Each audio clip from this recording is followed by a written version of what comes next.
정부가 아프리카 돼지열병을 예방하기 위해 양돈 농가가 직접 남은 음식물을 가공해 급여하는 것을 지난달 말에 금지했는데요.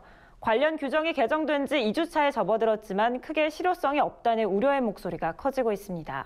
실제 잔반급여가 금지된 돼지의 수가 예상보다 크게 줄었기 때문입니다. 지난 7월 25일 폐기물관리법 시행규칙이 개정되면서 양돈 농가가 남은 음식물을 직접 가공 처리해 돼지에 급여하는 것이 금지됐습니다. 이로써 잔반급여가 금지된 곳은 총 63개 농가이며 돼지 마리수로는 9,200마리가 해당됩니다. 그런데 이 숫자는 전체 잔반급여 돼지 사육 마리수의 7.8%, 직접 처리 잔반급여 돼지 사육 마리수의 17.6%에 불과한 것으로 당초 예상보다 훨씬 적습니다. 환경부가 지난 5월에 입법 예고한 폐기물관리법 시행규칙 개정안에 따르면 잔반급여 금지 대상은 모든 직접 처리 농가 131곳이었습니다. 하지만 규제개혁위원회 심의를 거치면서 폐기물 재활용 시설 설치 승인서 또는 신고서를 받은 농가에 대해서 급여가 다시 허용됐고, 이에 따라 해당 농가 40곳이 규제를 피하게 된 겁니다.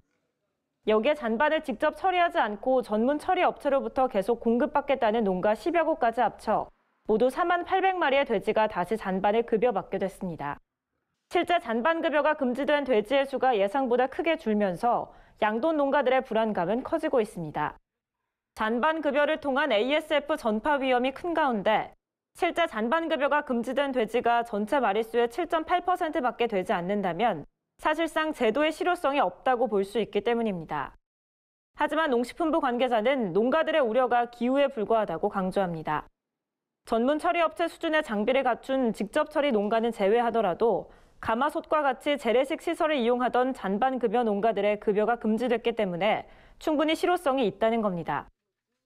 환경부 역시 앞으로 잔반 농가에 대한 관리 감독을 강화하겠다면서 매주 2회씩 잔반 농가를 방문해 점검할 계획이라고 밝혔습니다. 실제로 지난 4일 농식품부와 환경부 그리고 각 지자체는 전국 잔반급여 양돈 농장을 대상으로 합동 일제 단속을 실시하기도 했습니다. 하지만 생산자 단체인 대한한돈협회를 비롯한 양돈 농가들은 ASF가 국내 발병할 경우 한돈 산업은 초토화되기 때문에 철저한 예방을 위해서라도 잔반급여 전면 금지가 법제화될 수 있도록 노력하겠다는 입장입니다.